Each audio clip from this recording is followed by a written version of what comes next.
News time मध्ये तुम्हा सर्वांचं स्वागत। अज्ञात कारणावरून देरोड येथे 17 वर्षीय मुलाचा खून, दुसरा जखमी तर हल्लेखोर फरार। देरोड येथील थॉमस कॉलनी येथे राहणारा दिलीप शुगर मोरिया वय 17 याचा खून झाल्याची धक्कादायक घटना आज पहाटे उघडकीस आली आहे। या घटनेत त्याचा 15 वर्षीय चुलत भाऊ जखमी झालेला आहे। मयत दिलीप हा 10वीची परीक्षा उत्तीर्ण झाला होता। तो राहण्यास थॉमस कॉलनी येथे असून आपल्या वडिलांसोबत बेकरी व्यवसायास तो हातभार लावत होता।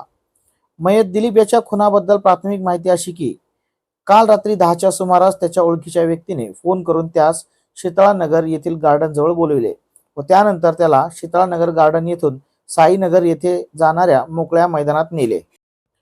त्यावेळी मयत दिलीप तसेच मारेकऱ्यामध्ये वाद झाल्याने मारेकऱ्याने त्याच्या जवळ असलेल्या धारदार चाकूने त्याच्या गळ्यावर, डोक्यात व इतर ठिकाणी वार केले।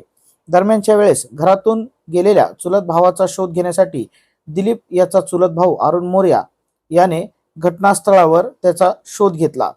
संबंधित स्थितीत घडलेला प्रकार त्याने पाहिला असता हल्लेखोराने त्याच्याही पोटात चाकू मारला। आपला जीव वाचवत जखमी अरुण मोरिया याने घटनास्थळावरून पळ काढत घडलेला प्रकार हा आपल्या मित्रांना, नातेवाईकांना व देवरोड पोलिसांना सांगितला।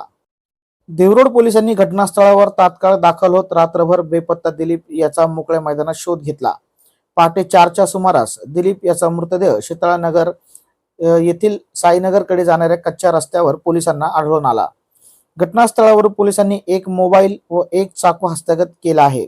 आरोपीच्या शोधासाठी पोलिसांनी एक पथक रवाना केले आहे, तर मयत याचा मृतदेह शवविच्छेदनासाठी पिंपरी येथील YCM रुग्णालयात पाठवण्यात आलेला आहे।